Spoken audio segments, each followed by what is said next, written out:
प्यारे विद्यार्थियों नमस्कार, स्वागत है आप सभी का आपके अपने चैनल गोल्डन पाठशाला में।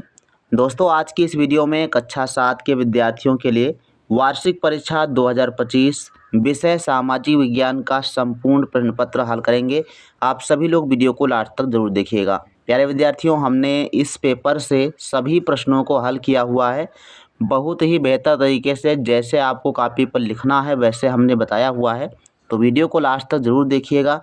साथ ही चैनल पर अगर नए हो तो चैनल को सब्सक्राइब कर लीजिए ताकि इस टाइप के हर वीडियो आप तक मिलते रहें। इसके अलावा बच्चों हमारे चैनल पर राष्ट्रीय आय एवं योग्यता आधारित छात्रवृत्ति परीक्षा की तैयारी करवाई जाती है। अभी आप कक्षा 7 में पढ़ते हैं। 7 में जब आपके 60% से अच्छे अंक आएंगे तो आपको इस परीक्षा को देने का मौका मिलेगा।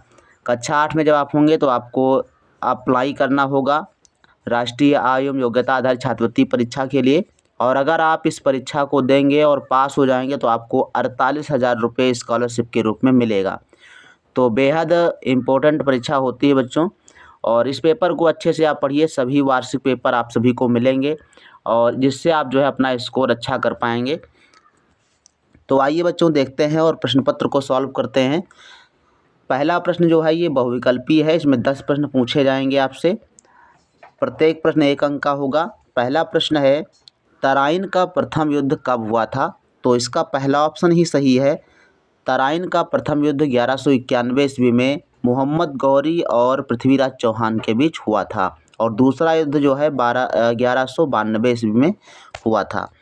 खा वाला प्रश्न है किस शासक ने दरबार में सिजदा एवं पाबोस नामक ईरानी परंपरा प्रारंभ कराई थी? तो ये बच्चों थे बलबन। इसका बा ऑप्शन सही आंसर हो जाएगा। गा प्रश्न है बहमनी राज्य की नींव किसने डाली थी? हसन गंगू। इसका बिल्कुल सही आंसर हो जाएगा, पहला ऑप्शन सही है। घा प्रश्न है अकबर के संरक्षक का नाम क्या था? तो अकबर के संरक्षक थे बैरम खां। दा वाला ऑप्शन इसका सही है। हंगा प्रश्न है जहांगीर के बचपन का नाम था? तो जहांगीर के बचपन का नाम सलीम था। इसका भी पहला ऑप्शन सही है बच्चों।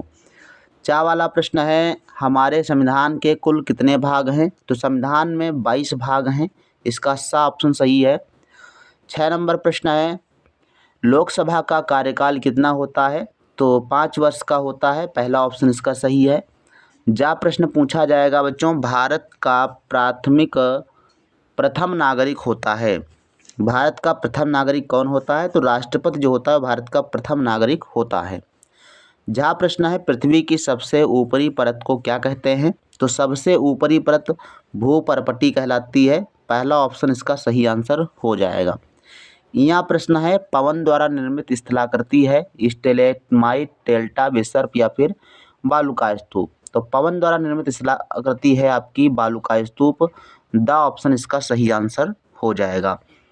तो अब जो प्रश्न आपसे पूछे जाएंगे ये प्रश्न बच्चों 10 प्रश्न हैं जो अति लघु उत्तरीय प्रश्न है, और इनके आंसर आपको एक लाइन में या एक शब्द में देना है। इन सब के प्रश्न बच्चों हमने लास्ट में लिख करके बताया हुआ है कैसे आपको अपनी कॉपी पर लिखना होगा। पहला प्रश्न है बच्चों इस्लाम धर्म के संस्थापक कौन थे? तो आप सभी को पता है कि हजरत मोहम्मद साहब थे।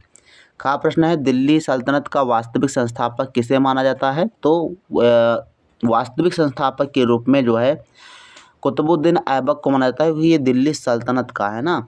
तो इसके बाद जो है गा प्रश्न दिया गया है कि शिवाजी की माता का नाम क्या था? जीजाबाई नाम था। हुमायूं का मकबरा कहाँ स्थित है? तो हुमायूं का मकबरा जो है दिल्ली में स्थित है। बुलंद दरवाज़ा किसने बनवाया था? अकबर ने बनवाया था। वर्तमान में हमारे संविधान में मौलिक कर्तव्यों की संख्या कितनी है? तो 11 मौलिक कर्तव्य हैं। हमारे प्रदेश का विधानसभा भवन कहाँ है? तो उत्तर प्रदेश का विधानसभा भवन लखनऊ में है। संविधान सभा के प्रारूप समिति के अध्यक्ष कौन थे? तो डॉक्टर बी आर अम्बेडकर थे। समताप मंडल वायुमंडल की किन किन परतों के बीच है? तो मध्यमंडल और आपका जो है समताप मंडल क्षोभ मंडल और मध्यमंडल के बीच में स्थित है। और यहाँ प्रश्न है नील ग्रह किस ग्रह को कहा जाता है? नीला ग्रह किसे कहते हैं? तो पृथ्वी को नीला ग्रह कहा जाता है। इसके बाद बच्चों जो प्रश्न पूछे जाएंगे इस टाइप के प्रश्न आपसे होंगे। थोड़ा सा बड़े प्रश्न आपसे पूछ जाएंगे 5 गुणे 4 अंक के, अर्थात 5 प्रश्न हैं 4 4 अंक के हैं। 20 नंबर में ये आपका कंप्लीट होगा। पहला प्रश्न पूछा है, अलाउद्दीन खिलजी ने वस्तुओं के मूल्य क्यों निश्चित कर दिए थे? तो इसका आंसर आपको विस्तार पूर्वक आगे मिलेगा। हम अभी आपको समझाते हुए इसको लिखवाएंगे। खा प्रश्न है, अकबर ने अपना साम्राज्य बढ़ाने के लिए क्या नीतियां बनाई थी? संविधान सभा के बारे में लिखिए। राष्ट्रपति चुनाव के लिए निर्वाचक मंडल में कौन कौन से सम्मिलित होते हैं, कौन कौन लोग सम्मिलित होते हैं? अंगा प्रश्न है, ज्वार भाटा से आप क्या समझते हैं? और इसके बाद जो चौथा प्रश्न बच्चों पूछा जाएगा, ये दीर्घोत्तरीय प्रश्न होगा। इसको आपको कम से कम एक पेज में आंसर लिखना पड़ेगा। मुगल साम्राज्य के पतन के कारणों को संक्षेप में बताइए, और शैल किसे कहते हैं, कितने प्रकार की शैल होती हैं, संक्षिप्त रूप में लिखिए। तो इसका उत्तर जो है आइए देख लेते हैं। तो यहाँ पर बच्चों अति लघुत्तरीय प्रश्नों के उत्तर हमने यहाँ पर लिख दिए हैं। तो यहाँ पर जैसा कि आप देख पा रहे हैं, सेम इसी प्रकार से आपको लिखना है। पहले आपको क्वेश्चन को लिखना है, उसके बाद उसका उत्तर लिखिएगा।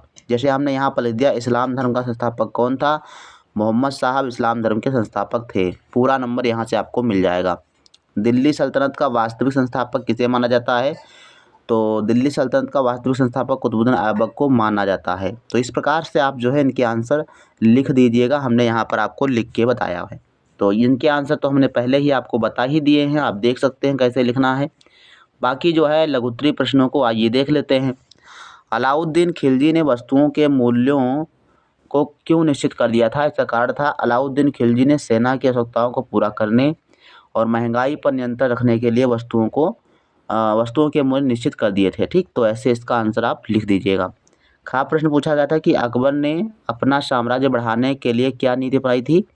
तो यहाँ पर लिख सकते हो, अकबर ने धर्मनिरपेक्षता, राजपूतों में मैत्री, सामरिक विवाह और सुदृढ़ सैन्य नीति अपनाकर साम्राज्य का विस्तार किया था। तो इसी प्रकार से आप लिखेंगे तो पूरे अंक आपको मिलेंगे। गा प्रश्न बच्चों पूछा गया था कि संविधान सभा के बारे में लिखिए। संविधान सभा भारत का संविधान बनाने वाली संस्था थी, जिसका गठन 1946 में हुआ। इसके अध्यक्ष डॉक्टर राजेंद्र प्रसाद और प्रारूप समिति के अध्यक्ष डॉक्टर भीमराव अम्बेडकर थे। इतना आप लिख देंगे, पूरे अंक आपको मिल जाएंगे, 4 अंक। घा प्रश्न है, राष्ट्रपति के चुनाव के लिए निर्वाचक मंडल में कौन कौन सम्मिलित होते हैं? तो राष्ट्रपति के निर्वाचन में जो है निर्वाचक मंडल में संसद के दोनों सदनों के निर्वाचित सदस्य और सभी राज्यों एवं केंद्र शासित प्रदेशों के विधानसभाओं के निर्वाचित सदस्य शामिल होते हैं। अंगा प्रश्न पूछा गया, ज्वार भाटा किसे कहते हैं? तो ज्वार भाटा के बारे में आप लिख सकते हो कि ज्वार भाटा समुद्र के जल का ऊंचा उठना ज्वार कहलाता है, और नीचा होना जो है भाटा कहलाता है। यह किसके कारण होता है? चंद्रमा और सूर्य के गुरुत्वाकर्षण के कारण होता है। दीर्घोत्तरीय प्रश्न में आप ऐसे ले सकते हो, मुगल साम्राज्य के पतन के कारण इस प्रकार से है, आप इसको पॉइंट वाइज भी लिख सकते हो। जैसे मुगल साम्राज्य का पतन कई कारण से हुआ था। औरंगजेब की कट्टर नीतियों ने प्रजा में असंतोष बढ़ाया था। कमज़ोर उत्तराधिकारियों ने साम्राज्य में सुदृढ़ बनाए रखने में असमर्थता दिखाई थी। मराठों, जाटों, राजपूतों और सिखों के लगातार विद्रोह ने साम्राज्य को कमज़ोर कर दिया था। और यूरोपीय शक्तियों, विशेषकर अंग्रेज़ों, फ्रांसीसियों ने भारत में बढ़ते प्रभाव ने मुगलों की सत्ता को समाप्त करने में महत्वपूर्ण भूमिका निभाई थी। आर्थिक संकट और प्रशासनिक भ्रष्टाचार ने भी पतन को तेज किया था। तो ऐसे जो है लिख सकते हो कि मुगल साम्राज्य कैसे विघटित हुआ, कैसे उसका पतन हुआ था। खा प्रश्न जो बच्चों पूछा गया था कि शैल किसे कहते हैं? तो शैल कितने प्रकार के होते हैं? तो लिख सकते हो, शैल पृथ्वी की सतह पर पाई जाने वाली कठोर चट्टान होती है, जो खनिजों और विभिन्न प्राकृतिक प्रक्रियाओं से बनती है। ये पृथ्वी के भू आवरण का निर्माण करती है। शैल कितने प्रकार की होती है? तो आगे जो है 3 प्रकार की शैलें होती हैं, लिखी गई हैं। आग्नेय शैल, अवसादी शैल और रूपांतरित शैल। ज्वालामुखी क्रियाओं में पिघले हुए लावा के ठंडा होने से बनी शैल जो है आग्नेय शैल होती है, जैसे ग्रेनाइट। अवसादी शैल में क्या होता है? रेत, मिट्टी और अन्य पदार्थों के जमने और दबने से बनती है अवसादी शैल, जैसे चूना पत्थर। रूपांतरित शैल जैसे पहले से बनी चट्टान पर अत्यधिक दबाव और ताप का प्रभाव पड़ने से बनती है, जैसे संगमरमर और हीरा। ये सभी आपके क्या है? रूपांतरित शैल हैं। तो इस प्रकार से आप जो है अपने प्रश्नों को अच्छे से याद कर सकते हैं लिख करके। हमने एक एक प्रश्न आपको समझाने का प्रयास किया है। अगर अभी आप साथ में हैं और आपके अच्छे अंक आ जाएंगे तो आप जो है एनएमएस एग्ज़ाम देने के जो है हकदार हो जाएंगे, अर्थात आप जो है दे सकते हैं, एलिजिबल हो जाएंगे। और जब देंगे और पास हो जाएंगे, चैनल के माध्यम से फ्री में तैयारी करवाई जाती है, कोई भी पैसा आपसे नहीं लिया जाता है। तो जो है आप NMMS का जब भी फॉर्म आएगा अप्लाई करने के लिए बता दिया जाएगा, तो आप लोग अप्लाई कर दीजिएगा। और आपको 9, 10, 11, 12 में लगातार आपको 12 हज़ार रुपये अर्थात टोटल 48 हज़ार रुपये स्कॉलरशिप के रूप में मिलेंगे। तो मिलते हैं बच्चों नेक्स्ट वीडियो में, तब तक के लिए धन्यवाद। जय हिंद, वंदे मातरम।